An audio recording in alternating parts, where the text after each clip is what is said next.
خانم بفرمایید سوار ماشین شید. آقا ما اینجا غریبیم. حرف نباشه و به طرف ماشین بند اشاره به بهانه شرکت در کلاس توجیهی یا چگونه دختری تنها را در آنجا کشتند.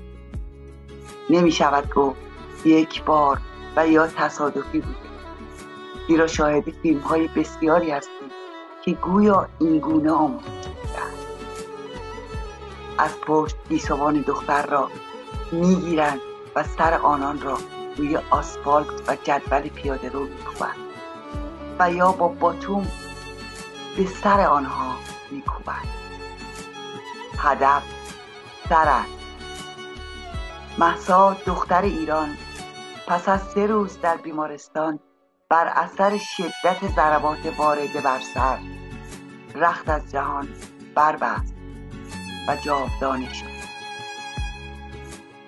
این واقعه خونی در رگ‌های مردم ایران روان ساخت که به انقلاب مهسا انجام.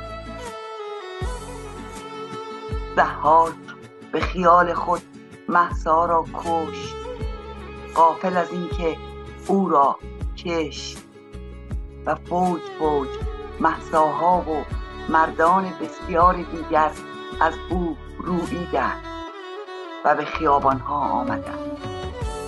نام مهسا رمز پیروزی شد. انقلاب مهسا شکل گرفت و تا امروز و تا زمانی که این رژیم منفور و جنایتکار و تجاوزگر نابود نشود ادامه دارد. یاد مهسا امینی، نامی که از دل سکوت برخاست و با صدای حق طلبی در قلب‌ها جای گرفت، همیشه با ما خواهد ماند. او زنده جاوید است در نفس‌های زنان و مردانی که برای آزادی، عدالت و برابری می‌جنگند. ما هرگز فراموش نخواهیم کرد. مهسا نمادی از امید شد، نوری که تاریکی را درید و راه را برای نسلی نو روشن کرد. در سالگرد او پیمان می‌بندیم که با یاد او به آوای حق طلبیمان هرگز خاموشی ندهیم. نادیا ایراندخت، 25 شهریور 2583.